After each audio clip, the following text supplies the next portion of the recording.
¿Qué ha pasado en España en los últimos años para que los partidos políticos usen el terrorismo de ETA como arma arrojadiza? ¿Por qué algunos quieren pasar ya página de la barbarie terrorista y no proteger a sus víctimas? ¿Qué ha pasado para que quieran olvidar tan pronto el terrible daño que hizo la banda a este país? Todos en bloque deberían acabar con la equidistancia entre víctimas y verdugos y con los homenajes a los asesinos. Sería además de justo todo un ejemplo democrático. Aquí arranca Cuestión de Prioridades.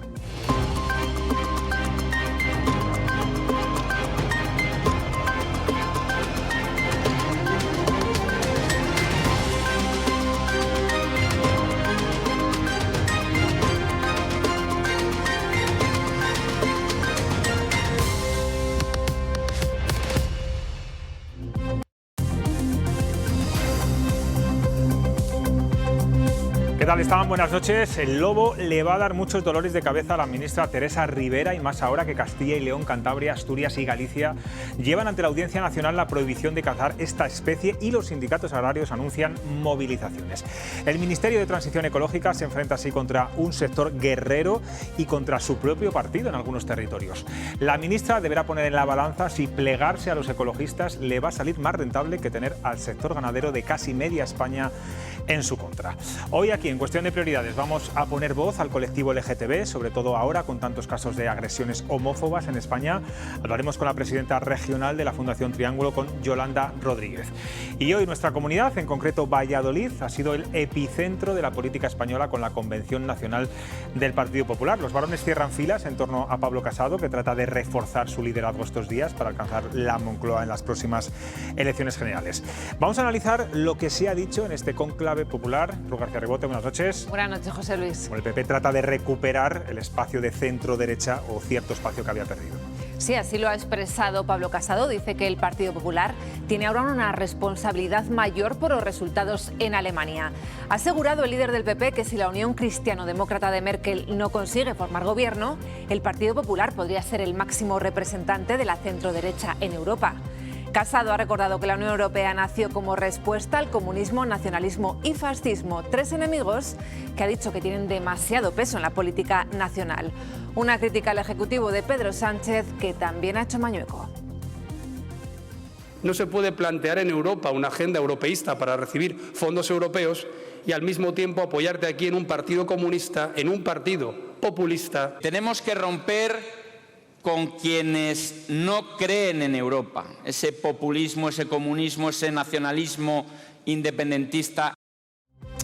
Y por si había todavía alguna duda, tanto Mañueco como Pablo Casado han tratado de escenificar ante su partido que las relaciones han mejorado entre ellos y que hay buena sintonía. Sí, eso es, se despejan las dudas a la posible tensión existente. Hoy, en esta segunda jornada de convención, hemos sido testigos de varios momentos de complicidad entre los dos. De hecho, bueno, pues lo estamos viendo en las imágenes. Pero no solo ha habido gestos amables, también palabras. Casado ha reconocido la labor de Mañueco en Castilla y León y el presidente de la Junta ha fijado un objetivo: llevar a Pablo Casado a la Moncloa.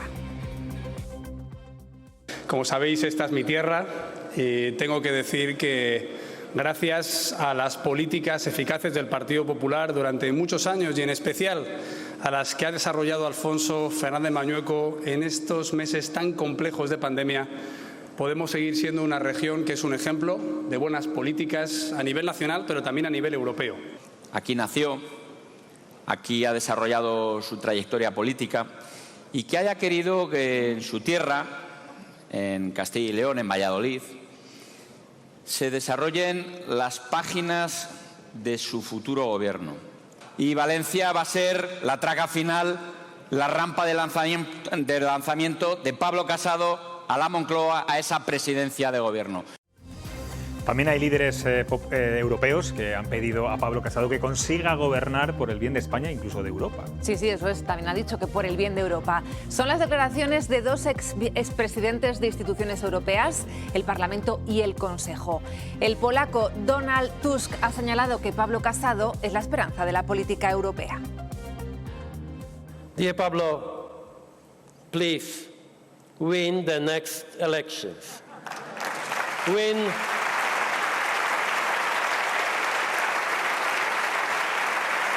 for the good of Partido Popular, win for the good of Spain. for the good of Europe. En esta convención se ha hablado también mucho de terrorismo. Antes de comenzar la convención, varios dirigentes populares, entre ellos Pablo Casado y Alfonso Fernández Mañueco, se han dirigido a la avenida Miguel Ángel Blanco para homenajear a la víctima de ETA, y estaba también su hermana Marimar. Sí, se han acercado hasta la placa que lleva el nombre del edil que fue asesinado por ETA en julio, el 13 de julio de 1997. Su hermana Marimar Blanco ha estado allí junto a otras víctimas de terrorismo. Después, en una mesa redonda, han reclamado al Gobierno que frene la impunidad y los homenajes a los etarras y asesinos. Ellos, los que nos mataron a nuestros familiares, nunca se creyeron que fueron terroristas, siempre creyeron que eran héroes y por eso son recibidos como héroes. La gente tiene que saber que el Partido Socialista actual vota en contra de que se deje de humillar a las víctimas del terrorismo. No podemos cerrar ese relato sin conocer los nombres y apellidos de todos y cada uno de los asesinos. Pues vamos ya con nuestra mesa de debate de hoy, martes. Álvaro Melcón, director del Diario Burgos. ¿Qué tal? ¿Cómo estás? Muy bien, José Luis, encantado de volver a veros. Y a esta nueva segunda temporada. Gracias. Marina Echevarría, ¿qué tal? Encantada, muy bien. Pues lo mismo te digo, lo mismo que a Piluca Burgos, ¿qué tal? ¿Todo bien? Bien. Guillermo Garavito ya ha repetido, bueno, todo bien, ¿no? Otra vez, de nuevo. Bueno, os pregunto, vamos a empezar, si os parece, por las declaraciones que han hecho relacionadas con el terrorismo etarra. Han hablado mucho hoy en Valladolid de ese asunto, también de patriotismo, de constitucionalismo, de España, de las autonomías. ¿Por qué creéis que hay partidos que prefieren pasar página del terrorismo de ETA y otros, digamos, que siempre lo tienen muy presente? Guillermo. Porque, visto lo visto, el pasar de la memoria de las víctimas te puede llevar a la Moncloa. Yo creo que es muy triste que el PP tenga que estar haciendo política con las víctimas, porque es de los pocos partidos ya en España, de los dos grandes partidos constitucionalistas, de los dos bloques del bipartidismo, que todavía tiene presente a las víctimas. Es que el Partido Socialista en España se ha olvidado de las víctimas. Es que ha hecho como socio de gobierno, para llegar a la Moncloa, a Pedro Sánchez, a Bildu, que son los herederos políticos de ETA. Y esto es muy fuerte, pero es la realidad. Marina, Álvaro, no sé si tienes algo que decir. Bueno, a ver, la historia de ETA es una historia dramática, trágica, tremendamente dura para este país y probablemente es una herida que no vamos a conseguir cicatrizar o cauterizar nunca. El primer gran problema de ETA fue cómo acabar con los crímenes, con los asesinatos, con el terrorismo no solo físico sino también social y económico. Y el segundo gran problema con ETA ahora es cómo cerrar el relato de ETA, era lo que se refería a Marimar Blanco, ¿no? Acabar con ello no va a ser fácil. Es cierto que nos toca escribir una historia de superación, la pregunta es a qué precio, ¿no? La aritmética parlamentaria de investidura y presupuestaria de Pedro Sánchez juega, porque los 5 escaños de Bildu pesan mucho, esto es evidente, y las concentraciones homenaje que se dieron en la semana pasada en Riparot, no solo en Mondragón, en muchos otros municipios, estamos hablando del mayor asesino en serie de la historia de España, un asesino de niños, pues también dicen mucho de la escasa sensibilidad social que queda en este país por aquellos que han sufrido la lacra del terrorismo. Esto, combinar ambas realidades, la de que tenemos que superar, tenemos que mirar hacia el futuro, tenemos que enterrar la historia de ETA, eso sí, contando la verdad a nuestros hijos y a nuestros nietos, con el reconocimiento y el respeto a las víctimas y a su dolor, es muy difícil, requiere política de mucha altura y yo soy muy escéptico con respecto a la catadura de nuestros políticos en líneas generales como para pensar que esta superación se va a dar en los próximos años. Marina. Yo no creo que haya equidistancias y yo creo que el relato frente a la violencia que causó ETA pues, está bien establecido y en todas las fuerzas democráticas. Incluso has hablado de Bildu, pues hasta Bildu ha tenido que hacer un camino en el que ha tenido que renunciar a todo aquello y reconocer que aquello fue absolutamente un horror.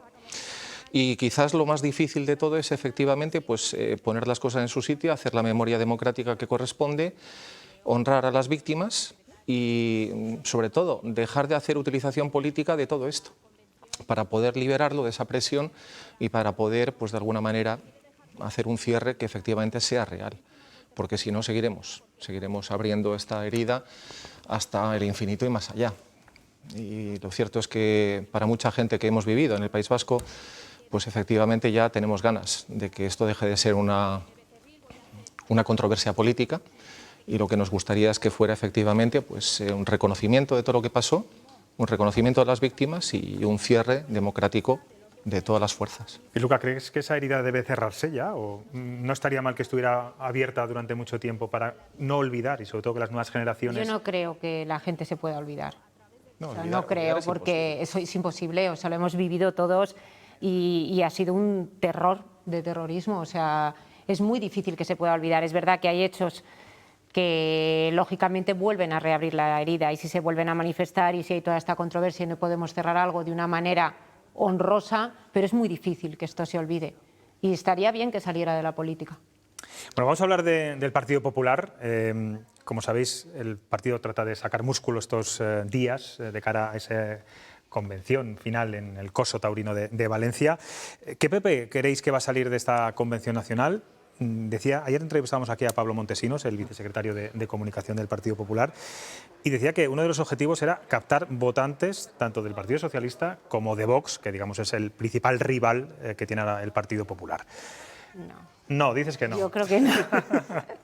Yo creo que no lo van a conseguir. No, yo creo que esta convención está hecha en un momento, claro, oportuno. Aquí nadie apunta sin hilo cuando hay un desgaste por una pandemia en el gobierno, en el que la imagen que tienen que dar es de su discurso eterno del PP de salvadores de la economía nacional, más unidad. Unidad porque yo creo que van justo a por ese electorado, a ver cómo lo explico, como el de Telefónica de toda la vida que no escucha a Yastel. O sea, el que quiere algo tranquilo, sin extremos, completamente apaciguado, con un partido unido, sin nada desquiciado, que puede ser que se lo roben a Ciudadanos, porque claro, Ciudadanos se desmantela. Pero yo creo que cuanto ese discurso más central se hace, puede que se reorganice la extrema derecha. O sea, puede que dé más cabida para que haya más votos ahí. Y luego, al cabreado con el gobierno del PSOE, que cambie por haberlo hecho mal según su opinión, están gobernando en algún sitio con Vox, tampoco les van a pillar. O sea, yo creo que solamente pueden coger a Ciudadanos. Vox me da miedo que se rearme y al PSOE me parece un poco complicado. La palabra para mí es duplicidad. Toda convención es un fuego de artificio, ¿no? Y para eso está, evidentemente. Pero duplicidad, pues tenemos a Casado envolviéndose con los varones regionales mientras Ayuso hace su propia campaña en Estados Unidos. Tenemos a Casado diciendo: somos el partido que va a defender las pensiones, al mismo tiempo que dice vamos a quitar la indexación del IPC de las pensiones. Somos el país que va a defender a los jóvenes, pero nos oponemos a la prórroga de los ERTEs, a la derogación de la reforma laboral. En fin, al final se intenta tocar demasiados extremos para llevar todo el agua al molino. Y decimos que rechazamos todos los extremismos, pero al mismo tiempo anunciamos que vamos a hacer pactos con Vox.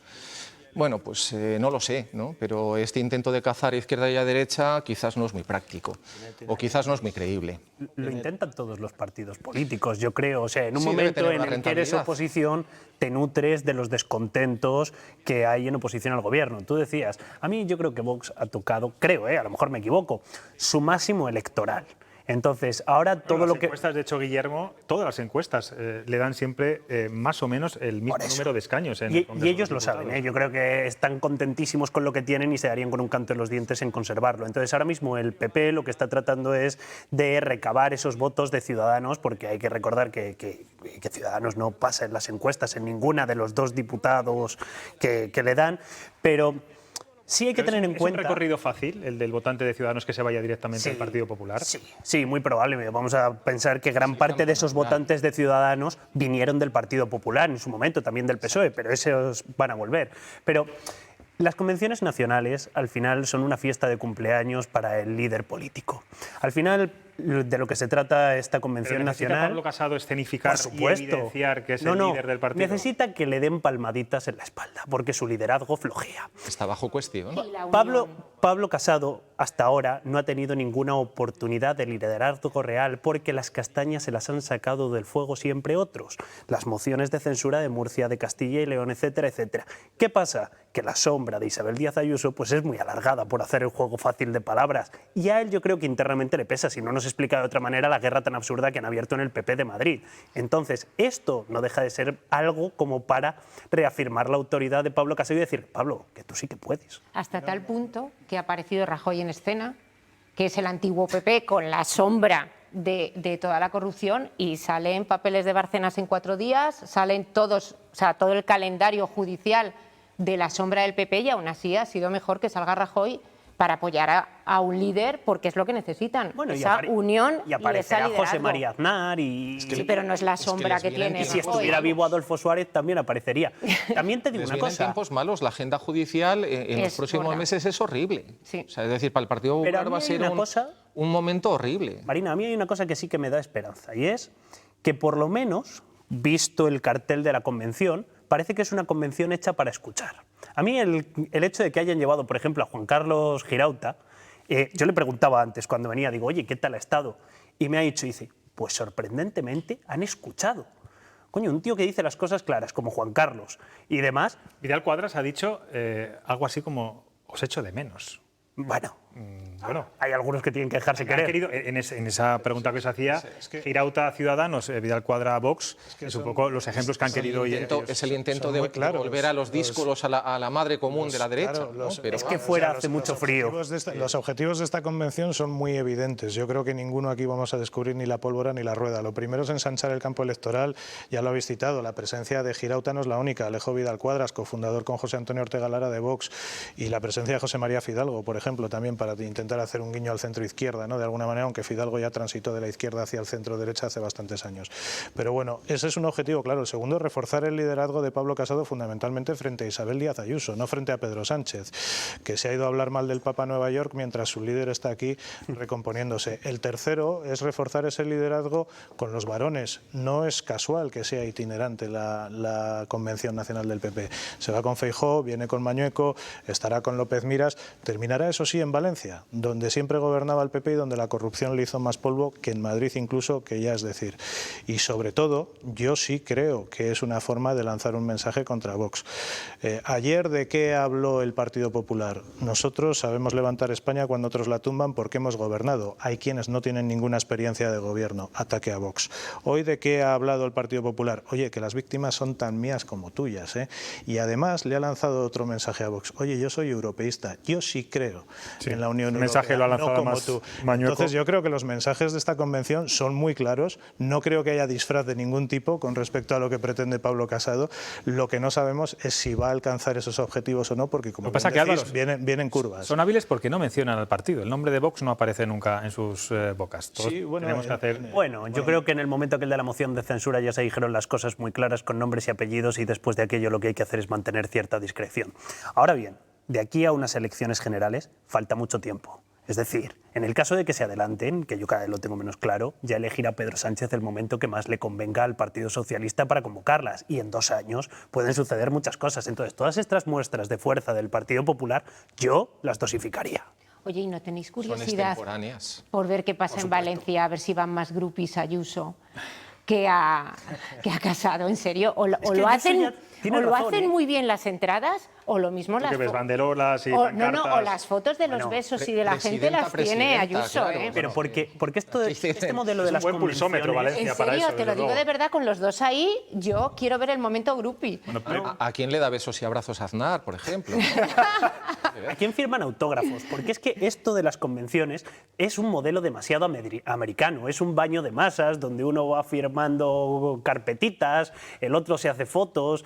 Hay muy poca política de fondo. Vamos a cambiar de asunto. Hoy el Consejo de Ministros ha aprobado la subida del salario mínimo hasta los 965 euros, es decir, un aumento de 15 euros al mes. Ahora lo vamos a analizar con nuestros tertulianos, pero antes quiero darles el resultado de la cuestión que hemos planteado en Twitter sobre este acuerdo. Ahí ven la pregunta: ¿ven suficiente la subida de 15 euros al mes del salario mínimo interprofesional? Bueno, la respuesta es contundente, un 83% cree que es escasa y solo un 17% lo ve suficiente. Bueno, pues la mayoría de los votantes de esta encuesta estarán de acuerdo con lo que hoy ha dicho el secretario general de UGT, Pepe Álvarez. Fíjense qué claro y qué nítido es con el lenguaje a la hora de definir esta subida. El salario mínimo, hay que decir la verdad, los 15 euros son una miseria. Me parece que 15 euros es mucho y 15 euros, así entre nosotros, hablando mal y pronto, es una mierda. Marina, te digo a ti porque eres experta en temas económicos. ¿Qué te parece? ¿Es una mierda, como dice el dirigente? No, hay que poner esto en contexto, ¿no? Es decir, en enero de 2020 la Comisión Europea puso la iniciativa del salario mínimo europeo. Y entonces el objetivo que planteó es que todo el mundo, para paliar las graves dificultades o las graves diferencias que había entre Estados europeos, llegara al 60% de la renta del salario medio de su país. Y ahí es donde en el año 2020-2021 todos los países de Europa han subido el salario mínimo interprofesional. Nosotros hemos sido los penúltimos y creo que todavía queda Grecia, Chipre y alguno más. Y no somos los que más hemos subido, dicho sea de paso. Es decir, nosotros hemos subido, me parece que es un 2 y algo, y pues Letonia habrá subido un 16, ¿no? Pero también es verdad que arrancaba de más abajo. Ahora, porcentualmente hablando, hemos sido pues, muy moderados. Las cosas como son. Y estamos lejos de la media que corresponde a nuestros países. Nosotros estamos en 965, pues Francia está en 1555, Alemania está por 1600, ¿vale? Bélgica está en 1600, en fin, nosotros estamos en la banda media y casi baja del salario mínimo. Bueno, el dirigente sindical hablaba de mierda cuando calificaba esta subida. Sin embargo, desde COE, el propio Garamendi ha dicho que no es bueno para la economía, que esta subida puede producir un efecto secundario al que se trata de buscar, que es destruir empleo, sobre todo en los sectores más tocados de la economía, porque bueno, no se va a poder contratar a más gente, etcétera. ¿Cómo lo ves, Álvaro? Sí. Bueno, primero subrayar lo que ha dicho Marina. Esto es fruto de un acuerdo europeo. Son políticas europeas. Segundo, yo creo que cuando vivimos en un país desarrollado, plenamente desarrollado, como es España, una de las 20 mayores economías del mundo, hablar de un salario mínimo que se aproxime a los 1.000 euros es hablar casi de los derechos humanos. Es que la anterior crisis nos legó algo que era ignoto en este país, que son los trabajadores pobres. Y con esto hay que acabar de alguna manera. Otro debate es la oportunidad política y el rédito político que pretenda sacar el bipartito de Pedro Sánchez y Yolanda Díaz en cuanto a esto. Ya lo hemos visto, se pegaban en redes sociales por ver quién lo anuncia, para ver quién se cuelga la medalla en la agenda social, ¿no? Pero yo creo que el señor Pepe Álvarez, que está un poco escaso de vocabulario, podría haber dicho bien que es una subida pírrica, tendría toda la razón y yo creo que se queda escasa. Y hubiera quedado mucho más elegante. Garamendi no sé si es la voz más autorizada para tirar por tierra esta subida, por cuanto que Garamendi no es el presidente de ATA y esta medida quienes más puede afectar es a las pymes y a los autónomos, no a la gran empresa. Bueno, pero es un interlocutor en este acuerdo, ¿no? Sí, por supuesto, y es un interlocutor no solo válido sino necesario, pero quiero decir que, a ver, Garamendi representa sobre todo a la mediana y gran empresa y esta medida a la mediana y gran empresa le da de lado porque no le afecta. Y por poner un date, o sea, esto de que afecta a la productividad y a la rentabilidad, los 3 países con menos salario mínimo son Rumanía, Hungría y Bulgaria. Y creo que no son ejemplo de nadie, de productividad, de rentabilidad económica, de potencia, y de hecho pues creo que tenemos a mucha gente que sale de esos países hacia aquí buscando un salario mínimo digno. Pero esto no es un ejemplo, no. Es decir, los salarios mínimos no tienen que ver con la productividad y no ponen en riesgo el empleo. Al menos ahí tenemos países que están por 1.600, por 2.000 euros de salario mínimo. Porque no hablamos ¿va mejor que nosotros? No hablamos de cifras escandalosas. Es decir, cuando lo que estamos hablando es de una subida de 15 euros al mes, a mí me dice mucho de lo que le importan los trabajadores a este gobierno. Es decir, si esto era una medida a la que te han empujado y de verdad te estás pegando por venderlo en titulares y poner la cara a Pedro Sánchez o Yolanda Díaz, cuando en el fondo tienes problemas muchísimo más acuciantes en materia laboral, dice bastante. Por ejemplo, somos el peor país de la Unión Europea en cifras de paro juvenil.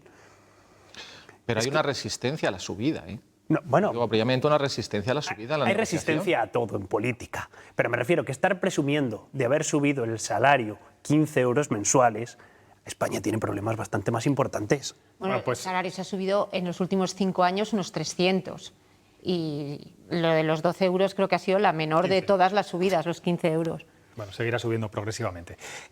Nos vamos a publicidad. A la vuelta, como les decía antes, entrevistaremos a la presidenta de la Fundación Triángulo, a Yolanda Rodríguez, Fundación Triángulo de aquí de Castilla y León, y hablaremos también mucho de la guerra del lobo. No se vayan.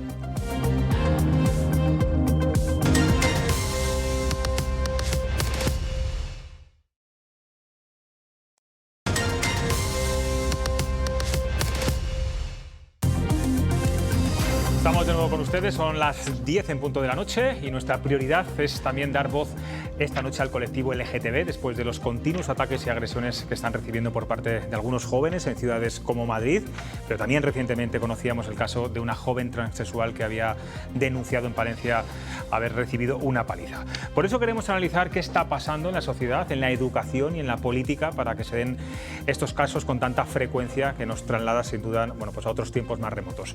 Está con nosotros Yolanda Rodríguez, presidenta de la Fundación Triángulo de Castilla y León. ¿Qué tal? Buenas noches. Hola, buenas noches. Yolanda, tengo la sensación, no sé si la compartirá conmigo, que el colectivo LGTB ha conseguido muchísimas cosas en los últimos años. Un gran amparo legal, un gran paraguas legal, ahí está la ley de matrimonio homosexual. Una inclusión incluso vertiginosa en la sociedad, dentro de la sociedad. Se han normalizado muchas cosas, se ha conseguido el respeto necesario. Pero de alguna forma yo no sé si todo esto se está viniendo abajo y bueno, volvéis a tener miedo en demostrar algo tan sencillo y tan básico como que os queréis y una demostración pública de cariño entre una pareja de dos mujeres, de dos hombres. ¿Por qué está pasando esto? ¿Por qué hay tantos casos de homofobia, estos casos de agresiones? ¿Hay que vincularlos fundamentalmente a ciertos grupos de jóvenes? ¿Hay que vincularlo a que la educación no ha sabido profundizar bien en la diversidad sexual y de género? ¿Hay que vincularlo también a ciertos partidos políticos? Pues yo creo que es una mezcla de todo ello. Últimamente, a pesar del reconocimiento legal que se había alcanzado y de que hay mucho desarrollo legal también en las comunidades autónomas, sin embargo, tampoco se ha llegado a desarrollar todas las actividades, todo lo que se ha legislado no ha sido desarrollado en su profundidad y eso también crea déficits en las comunidades autónomas y en los ayuntamientos en el trato hacia las personas LGBTI. Todo eso se ha unido a que en la actualidad, por desgracia, hay algunos discursos de odio que están teniendo predicamento en ciertos estados políticos, ¿no? Entonces, eso crea un ambiente que sí que está retrayendo la libertad de algunas personas y esa normalidad, esa normalización que se había hecho dentro de la sociedad para expresarse con libertad y con la dignidad que cada uno tiene. Y esos discursos que están muy ligados a temas de ultraderecha, que no reconocen no solo los derechos de las personas LGBTI, sino de otros colectivos, por ejemplo, de las mujeres, están teniendo mucha influencia también en cómo se trata en los temas educativos. Hay un déficit evidente desde hace muchísimos años, nunca se ha tratado dentro de la educación la diversidad sexual y de género y eso influye en que haya actitudes, sobre todo en las personas más jóvenes, que estén dando lugar a este tipo de incidentes. No tenemos más que ver el tema de la muerte de Samuel, que todos los implicados eran personas muy jóvenes, que a priori pensaríamos que tienen una mente más abierta, que están más abiertos a conocer, a tolerar, a respetar la diversidad y sin embargo son ellos los que han provocado esos incidentes y también en otras ocasiones. ¿Y están conociendo casos de parejas que tengan miedo a eso, a darse un beso en público, a ir de la mano por la calle? ¿Eso está pasando ahora mismo? Incluso eso tampoco estaba totalmente normalizado en una comunidad autónoma como Castilla y León. Yo también quería preguntarles, ¿cómo es esta comunidad que en Castilla y León no toda la gente está dispuesta a exhibir su sexualidad, su identidad de género, su orientación sexual por la calle y mucho menos también en el ámbito rural, que nuestra comunidad autónoma, como sabemos, pues, tiene también ese componente rural muy fuerte y muy tradicional.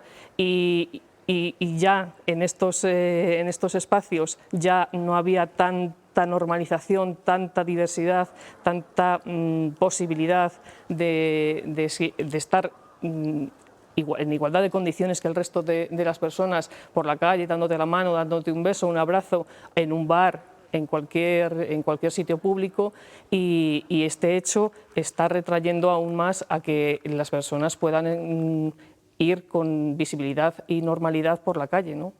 O sea, sí, se sigue mucha gente mirando para atrás, sí, sí. ¿no?, cuando ve sus Yo lo veo muchas veces, ¿no? Me fijo por la calle que hay personas jóvenes que evidentemente también ya tienen no tienen a lo mejor la mochila de prejuicios que tenemos algunas personas más mayores, ¿no? o la mochila de miedos que tenemos las personas más mayores, y van con libertad por la calle, y yo muchas veces me fijo y la gente se da la vuelta. No hay una agresión, pero bueno, pues sí que sigue esa cierta extrañeza cuando llevamos 20 años en el siglo XXI y la normalidad que han conseguido las legislaciones tiene que traducirse también en las actitudes de las personas. Sí, pues es verdad que Castilla y León es una comunidad donde se están dando muchos casos de delitos de odio o casos de agresiones homófobas, como puede ser en Madrid, en Barcelona, en grandes ciudades, pero bueno, esa mentalidad desde luego que también poco ayuda, ¿no?, en muchos Exactamente. casos. El pasado mes de junio se aprobó en el Consejo de Ministros la polémica Ley Trans,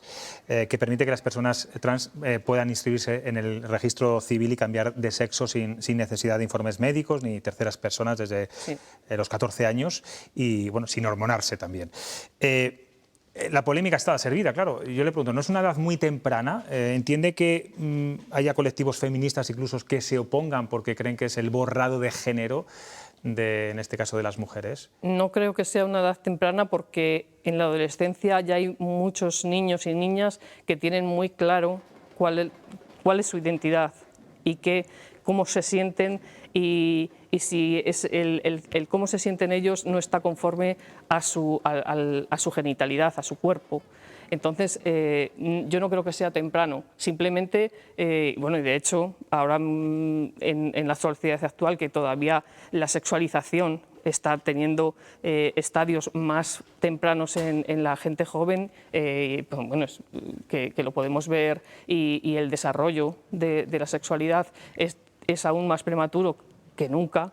Pues el hecho de que tenga 14 años un niño o una niña y él ya se identifique con un género determinado, distinto al que en ese momento su cuerpo le dice cómo es, no tiene, o sea, quiero decir que esas personas ya tienen muy claro, incluso en edades más tempranas, quiénes son. Entonces, creo que tienen toda la capacidad y que se les tiene que acompañar en ese proceso. Y respecto a lo que me has comentado del borrado de las mujeres, yo creo que no tiene ningún sentido. Es una construcción teórica que han hecho determinados colectivos o determinadas personas feministas que va en contra de la propia igualdad por la que se ha luchado siempre desde el ámbito de las mujeres. Y de hecho, muchísima lucha de los colectivos LGBT fue apoyada en sus inicios hace muchísimos años, hace 40, 50 años, por los colectivos feministas, y los colectivos feministas también ayudaron, y muchas veces las mujeres trans, a esos colectivos feministas a desarrollarse y poder conseguir la lucha por los derechos y por la igualdad, que al final es lo que pretendemos todos, tanto las personas feministas, las mujeres feministas, como las personas LGBT. Por cierto, ¿cómo está la ley de aquí de Castilla y León de diversidad sexual? Que bueno, estuvo a punto de aprobarse en su momento, está un poco parado. Ustedes son interlocutores, en este caso, con la Junta para elaborar este proyecto de ley. Y sobre todo, ¿qué novedades acarrea o contempla esta norma? Bueno, sinceramente, novedades no demasiadas. La novedad sería que hubiera una ley en Castilla y León, porque las novedades que puede incluir el texto que se está tramitando pues se quedan obsoletas en cuanto haya una ley estatal o la ley trans o la ley de diversidad sexual o de la ley LGBT, que amplía los derechos también, no solo para el tema trans, sino en general, que también está debatiéndose su desarrollo a nivel legislativo en el Congreso. Entonces, desde mi punto de vista, la ley de Castilla y León, si es que llegan a hacer, que ese es el gran problema, que lleva 1 año y medio, 2 años de tramitación y sigue en el cajón, y no sabemos cuándo va a entrar a debate en las Cortes de Castilla y León, cuándo va a entrar a la comisión correspondiente, van a hacer muerta, porque se la va a adelantar cualquier otra legislación. De hecho, la adelantan cualquier otra legislación de comunidades autónomas que llevan años ya con leyes autonómicas en materia LGBT. Se me ha olvidado antes preguntarle, cuando hablamos de los casos de delitos de odio, el caso de la denuncia falsa de Malasaña, ¿les ha hecho mucho daño? Al final es una vuelta atrás también para muchas cosas. Bueno, yo creo que en un primer momento hizo daño en el sentido de que, bueno, evidentemente, cuando hay alguien que denuncia falsamente, derriba y echa por tierra algunos de los argumentos de las personas que inmediatamente, o de los colectivos de las personas LGBT que inmediatamente denunciaron y quisieron poner, incluso haciendo manifestaciones. Incluso a nivel político también. Incluso a nivel político también el apoyo que ha recibido esta persona, pero sin embargo, te digo que en un primer momento sí que pudo haber esa como retraer, ¿no? Y decir, bueno, es que aquí no es oro todo lo que reluce. Sin embargo, yo creo que los colectivos y las entidades LGBT que siguieron adelante con sus con las concentraciones, con las manifestaciones para responder contra esos delitos de odio, este discurso de odio en general que se está dando, por desgracia, últimamente en nuestra sociedad, creo que se vieron reforzadas porque siguieron adelante, porque se reconoció que evidentemente esa persona no había actuado legítimamente, pero sin embargo eso no devalúa el hecho de que otras actitudes, otros hechos en otras comunidades autónomas, en otras provincias, en Valencia, en Lleida, en la misma que ha pasado en Palencia, la muerte de Samuel, sin duda la más dramática, pues siguen ahí. Bueno, la de Palencia de momento se está investigando, es una denuncia de una joven sexual, todavía no se sabe qué ha pasado. Quería preguntarle también, Valladolid, además de ser la sede de la Seminci, bueno, también lleva 20 años organizando la Muestra Internacional de Cine y Diversidad Sexual, Cinomo. El cine, que además es una puerta para abrir la mente a muchas personas, hasta ahora se daba, digamos, una imagen muy estereotipada o histriónica o incluso de exclusión social, siempre de exclusión social del colectivo LGTBI. Sí. ¿Ha avanzado el cine en este sentido? ¿Ha mejorado? ¿Se sienten ustedes más identificados con lo que vemos ahora en las pantallas? Yo creo que ha avanzado muchísimo.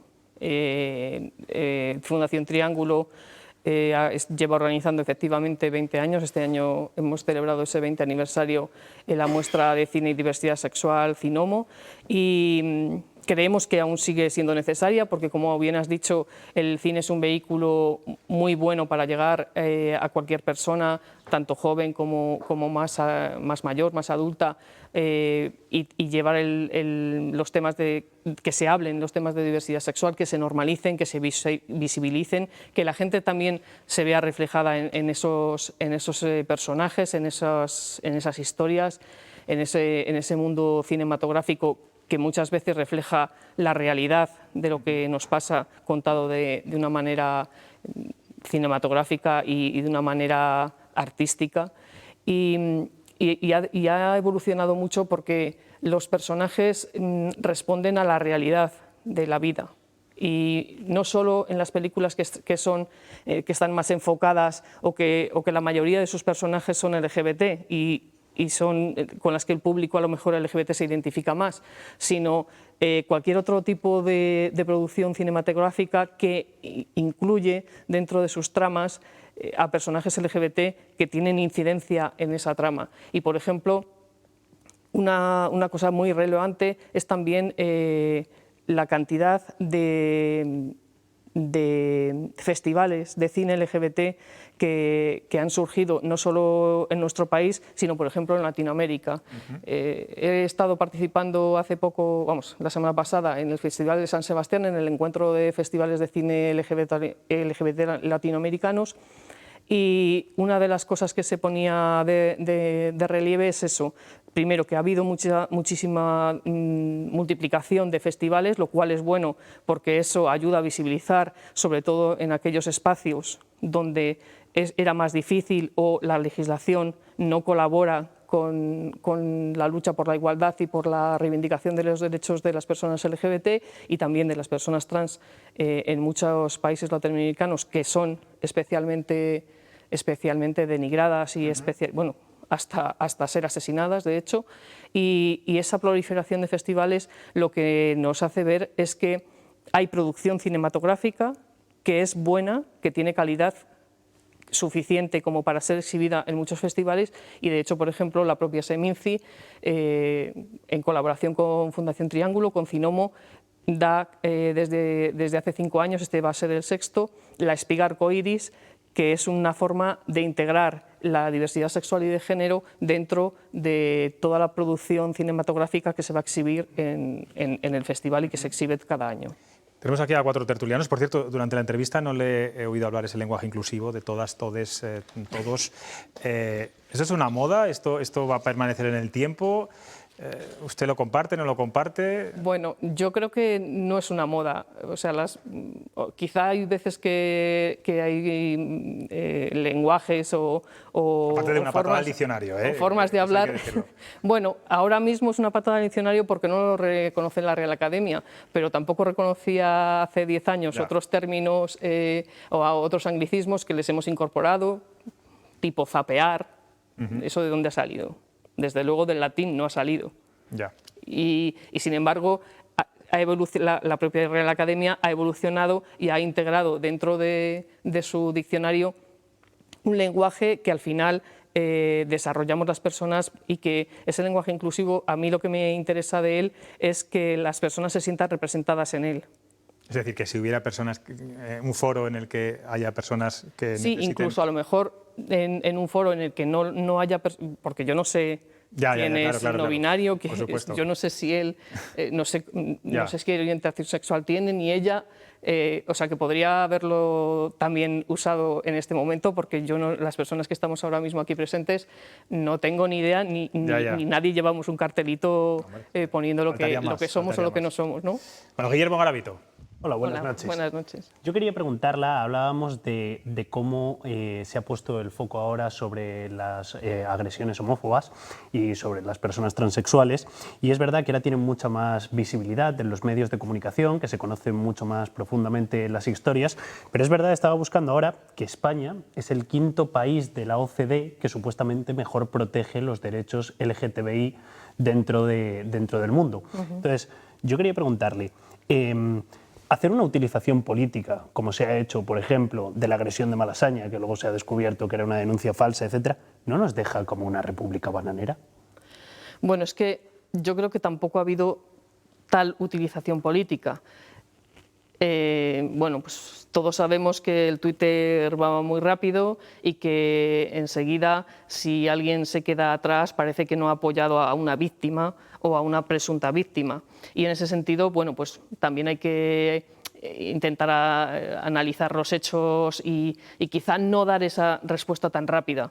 Pero, como he dicho antes, eso no quita, no entierra la realidad que existe, sino que al final, bueno, lo que hemos visto es que se ha reconocido por parte de todos aquellos que se lanzaron de una manera tan inmediata a creer a esta persona que decía que era una víctima, bueno, pues se ha reconocido que se habían equivocado y se ha tirado para atrás. A mí lo que me interesa no es la utilización política, que ya digo que, bueno, pues en la política las reacciones rápidas son las que más valen para que no te pisen como el puesto, ¿no? Pero a mí lo que me interesa es la reacción de los colectivos y de las asociaciones que sí que convocaron esas manifestaciones y que las han sabido dar la vuelta a ese discurso y decir, vamos a ver, reconocemos que esta persona, y no solo lo reconocemos que lo ha hecho mal y que ha cometido un error, sino que además lo condenamos. Quiero decir, si esa persona tiene responsabilidad por haber hecho esa denuncia falsa, que responda por ello. Yo no lo digo ya tanto por la denuncia falsa, sino por dejar claro a nuestros telespectadores que la violencia existe en España. Claro. Indiferentemente a la orientación sexual de cada uno, a también existe por motivos ideológicos, por votar a tal partido, etcétera, etcétera, pero que España... ¿Y qué me vas a decir de la violencia que sufren las mujeres? Bueno, pero es que eso es palmario. De esto, vamos a dejar claro que España es un país seguro, porque muchas veces lo que se transmite es una intranquilidad bastante relativa. ¿Aquí hay que seguir luchando contra toda la violencia? Sí, claro, por supuesto, claro. Y ojalá hubiera agresiones cero. Bueno, es que yo no he dicho que España... Le pregunto qué opina de estos discursos. No, es que yo creo que tampoco se transmite inseguridad cuando estás denunciando que ha habido una agresión y que bueno, pues resulta que ha sido falsa. ¿Ha podido ser alarmismo en el primer momento? Sí, puede ser, pero inmediatamente se ha reconocido, yo creo que por todos, que esa persona no solo había hecho mal, sino que debería de tener responsabilidad por ello. Vamos a avanzar porque vamos un poco mal de tiempo. Piluca. Vale. Todos coincidimos en que es un país que estamos a la cabeza en el reconocimiento de derechos y todos coincidimos en que hay unas agresiones terribles hacia el colectivo que no se han sucedido antes. Y lo que todos hablamos en la caña es que es cuestión de educación. ¿Cómo contamos a nuestros hijos la realidad de la homosexualidad, la transexualidad, la realidad LGBT? ¿Cómo les podemos hablar? ¿En qué no tenemos que meter la pata? A ver si conseguimos, ya que en las escuelas estos temas no se tratan, en casa hacerlo bien, para educar a niños que luego sean jóvenes, que no suceda lo que está sucediendo. Sí. Pues yo creo que es que la normalización de las orientaciones y de las identidades sexuales es el camino y creernos de verdad que hay que respetarlo. Pero si te preguntan, quiero decir, si a mí me preguntan... Primero hay que tener... Enséñame. Un padre o una madre, primero tiene que reconocer que hay y no negar a su hijo que existen personas con identidades y orientaciones sexuales distintas a la hegemónica o predominante, que también es un rol que hemos aprendido durante toda la vida. O sea, quiero decir que es una cuestión educativa, pero educativa que debería de contemplarse en las escuelas, dentro del currículum educativo, no solo el tema de la diversidad sexual y de género, sino el respeto, la tolerancia, el respeto a la dignidad de las personas. Eso debería de estar contemplado. Y como padre o como madre, simplemente hay que respetar e infundir ese respeto a tus propios hijos e hijas. Es decir, que si tienen un compañero que es un niño o una niña trans, o un compañero que tiene un poquito de pluma, o que ya se sabe que es homosexual o que es lesbiana y que está en su mismo instituto, pues que haya respeto hacia esas personas. Si tú vienes diciendo, pues mira, en mi clase hay un chico que tiene pluma, que dice que no sé qué, y tú no rebates ese discurso, pues automáticamente tu hijo o tu hija se verá reforzado en que eso no es respetable. Vale. Queda muy claro, ¿eh? Yo creo que le has dado un buen consejo a Piluca. Marina. El pasado viernes tuvimos Consejo de Participación LGBT y el secretario de Estado de Seguridad Ciudadana nos dio la cifra oficial de agresiones en lo que iba de año. 740 agresiones en un año, homofóbicas, incluido un asesinato por linchamiento, 2 o 3 personas en coma, varios menores que habían sido asaltados, gente con huesos rotos, 2 personas que han perdido la visión de un ojo. Quiero decir que lo que hemos asistido es que durante un año ha habido un incremento, porque es verdad que este es uno de los mejores países para ser persona LGBT, pero es un incremento impresionante en un año de agresiones, o sea, y llevamos en escalada desde 2019 y a pesar del confinamiento. Entonces es normal que la gente ya tenga miedo y es normal que haya una alarma y es normal que empecemos a movilizarnos por todo esto. Y este asunto de Malasaña, tan desafortunado, lo que hacía muy creíble es que la agresión se produjo de verdad, es decir, este señor tenía grabado a navaja, maricón, en la parte de atrás. Luego mintió sobre las circunstancias, obviamente, pero era muy creíble porque la agresión se veía ahí, es decir, estaba claro que había habido algún tipo de agresión física. Ha echado por tierra un montón de trabajo y un montón de educación en el sentido de conciencia sobre lo que estaba pasando. Y lo que hay que tener muy claro es que no, que hay 740 agresiones a fecha de viernes. Esta es la realidad. A pesar de que somos una sociedad mayoritariamente tolerante, pues empezamos a tener elementos peligrosos por ahí, sueltos, díscolos. Y estamos en un parón, porque esta comunidad efectivamente hace no un año y medio, no, hace 4 años que ya tenía pactado un texto. Sí. y está en el cajón desde entonces, esperando el sueño de los justos. No sé a qué están esperando. ¿A quién intentan contentar? Porque es verdad que no van a poder contentar al mismo tiempo a los que están en contra de nosotros como colectivo y al colectivo que necesita esas medidas de tutela. Marina, voy a dar un dato también. Los delitos de odio, ahí va englobado todo, han aumentado en el primer semestre un 9%, lo cual también es un dato preocupante. Álvaro, terminas. Sí, muy rápido. ¿Qué tal, Yolanda? Buenas noches. Como padre también me preocupa bastante la educación de los niños. Yo creo que fundamentalmente todas las formas de odio, todas las formas de repulsa hacia un ser humano beben de la ignorancia, de la incultura y de una falta manifiesta de educación en valores humanos, que es la más básica de todas las educaciones. Me gustaría preguntarle por cómo es su lucha o su pugna porque en las escuelas se eduque a los niños y niñas de este país para que sepan que una persona, por el hecho de besarse dos mujeres, dos hombres o un transgénero, no deja de ser persona, no pierde su carnet de ser humano cuando elige una sexualidad, ¿no? ¿Qué es lo que está pasando para que no llevemos eso a las escuelas como un debate normal y normalizado sin que eso implique que yo tema que a mis hijos los dogmaticen? Porque si los van a dogmatizar en el respeto a los derechos humanos, pues bienvenida sea la dogmatización, ¿no? Bueno, yo creo que has puesto la clave en el tema de los derechos humanos precisamente, porque cuando se habla de diversidad sexual y de género, igual que cuando se habla de igualdad entre hombres y mujeres, estamos hablando de derechos humanos.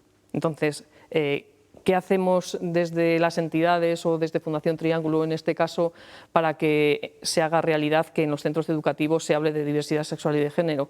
Pues realmente hacemos lo que podemos, que es bastante poco, porque lo primero que deberíamos de tener es esa ley LGBT que precisamente está en el cajón, y que vamos a entrar en la segunda parte de la legislatura y vete a saber si ya no sale. Y ya llevaríamos 2 legislaturas, 8 años sin ley LGBT en Castilla y León, que somos, creo que de las últimas 3 o 4 comunidades autónomas que no lo tiene. Una buena forma sería que precisamente en esa ley LGBT se establecieran mecanismos y actividades en el ámbito educativo, incluyéndolo incluso dentro del currículo educativo. Y si no se puede meter porque hay una legislación estatal más amplia, la ley de educación que corresponda en ese momento o lo que sea, pues que se haga todo lo posible desde la propia comunidad autónoma, desde la propia Consejería de Educación, para que esos temas se traten en las escuelas. Eso sería fundamental, porque eso nos daría pie a poder reclamar que se cumpliera la ley. Y luego los colectivos en general, no solo Fundación Triángulo, sino en otras provincias, otros compañeros y compañeras, estamos abiertos a todo tipo de charlas que normalmente se hacen en las horas de tutoría. Nosotros damos charlas al año, no sé decirte la cifra, y bueno, porque además con el tema de la pandemia pues se ha paralizado mucho el tema de poder ir presencialmente a las aulas, y ha habido también formaciones online. Y bueno, pues a lo mejor se dan 500 charlas al año. Pero claro, ¿cuántos colegios hay en Castilla y León? ¿Cuántos alumnos hay en Castilla y León? 9 provincias que somos. Pues evidentemente el esfuerzo que podemos hacer desde las organizaciones con muy pocos medios, a veces sin ninguno, es muy leve. Y también se da formación a los profesores, y nosotros ofrecemos esa formación a los profesores. Incluso en algunos momentos se han metido los cursos de diversidad sexual y de género vinculados también al tema del cine dentro de la cartera de cursos que da la consejería a sus profesores y profesoras. Pero claro, eso llega donde llega. Yolanda, desde aquí hacemos un llamamiento a colegios públicos, privados, concertados, para que a ver si se pueden armar charlas a los alumnos y sobre todo también a los profesores. Me quedo con 2 palabras: respeto y tolerancia. Creo que es la clave de todo esto. Gracias por estar aquí en Cuestión de Prioridades. Muchísimas gracias a vosotros. Gracias. Vamos a cambiar de asunto. La guerra por el lobo se recrudece y las 4 comunidades con más lobos en sus territorios, entre ellas la nuestra, Castilla y León, y las OPAs presentarán recursos contra la decisión del Gobierno de prohibir su caza en toda España. Hoy se han vuelto a reunir los consejeros de Medio Ambiente de estas comunidades y esto es lo que han dicho. Representamos un arco político global y que estamos perfectamente unidos en un objetivo, que es la defensa de nuestro territorio. Hemos interpuesto recurso contencioso administrativo ante la Audiencia Nacional. Porque no nos queda otro remedio y porque no nos dieron otra alternativa. Y por lo tanto nos deja en el peor de los escenarios, en el que los que tenemos la responsabilidad no podemos ejercerla. Bueno, pues está claro, viendo quienes han hablado, que esto no es un frente político, es algo bastante distinto, porque el Partido Socialista en varios territorios, incluso aquí en Castilla y León, está en contra. Luis Tudanca lo ha dicho claramente, van a apoyar el recurso de la Junta de Castilla y León. Guillermo, ¿se está equivocando Teresa Rivera con esta decisión? Es muy probable que sí. Parece evidente que cuando te lo dicen hasta los miembros de tu propio partido en otras comunidades afectadas, yo creo que es evidente que se están equivocando.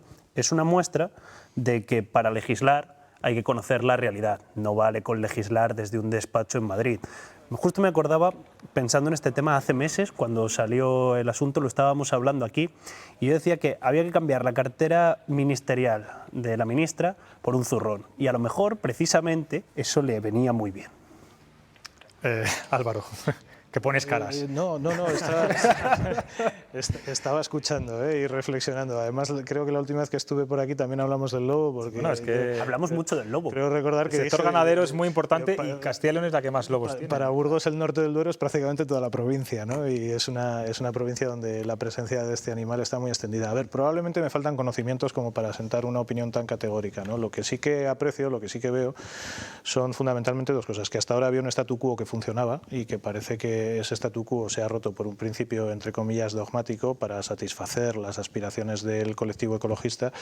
Y por otro lado... ¿Por qué crees que la ministra Rivera...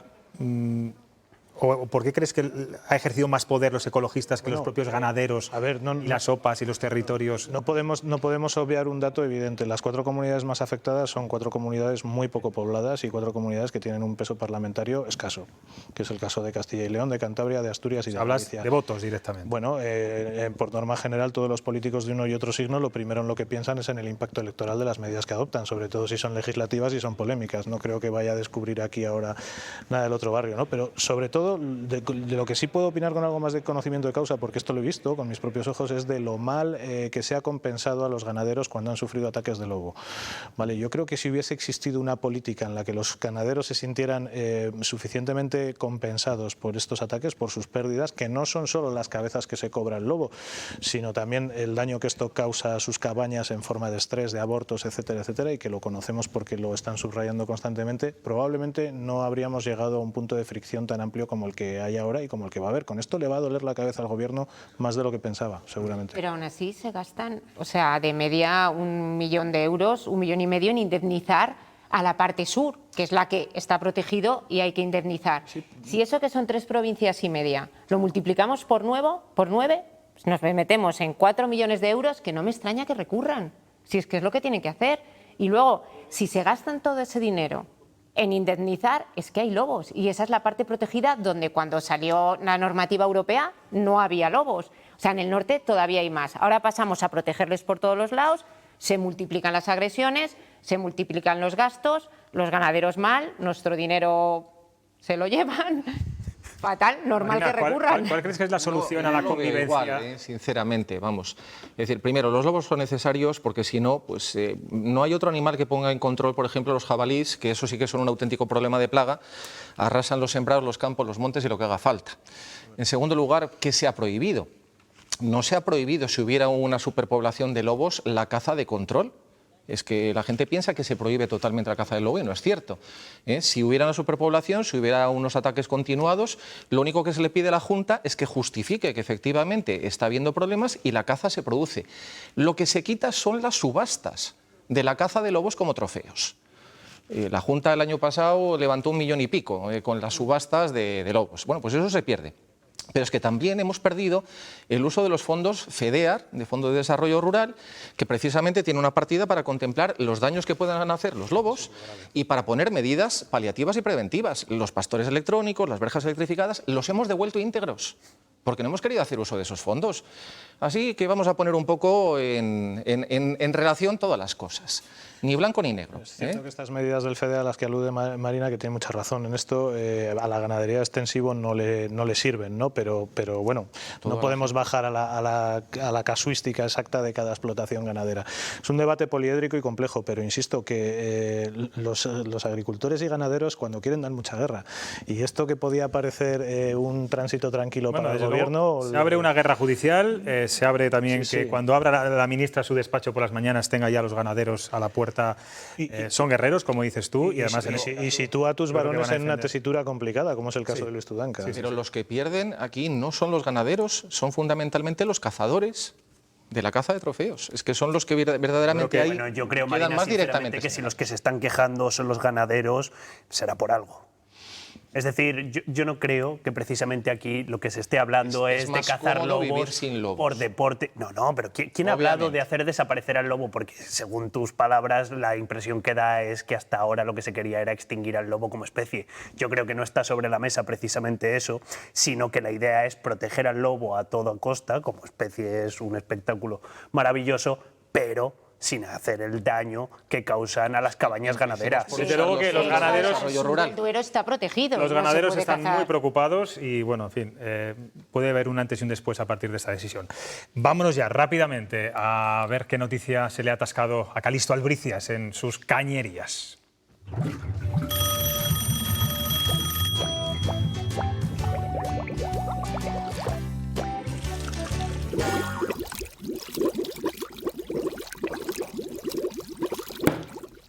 Las bajantes, José Luis, hacen el ruido que oís. Me he enterado de que en León hubo volcanes hace 465 millones de años. León tuvo 24 reyes antes que Castilla en leyes. Y erupciones tuvo varias antes de existir Canarias. Ya fluye la actualidad en nuestra comunidad. Bueno, este gesto también con la tierra leonesa. Burgalés, adiós. Y castellano y leonés también. Un placer. Está muy bien, está muy bien. Marina, muchas gracias por estar aquí en Cuestión de Prioridad. Castellana adoptiva. También. Bueno, vasca, ¿no? Eres vasca. Sí. Bueno. Piluca Burgos es vallisoletana, además antes lo ha dicho. Sí. Alguien la ha confundido diciendo, tú eres de Burgos. No, me llamo Piluca Burgos, pero soy de Valladolid. De Valladolid, mi apellido Burgos, mi novio es de Ávila, o sea, fíjate, haciendo comunidad. Denominación de origen castellana. Totalmente. Y Guillermo Garavito de la Mudarra, pues nada, te esperamos por aquí. Buenas noches. A ustedes les espero como siempre, mañana a las 9:30 aquí en Cuestión de Prioridades en las 7 de Castilla y León. Adiós.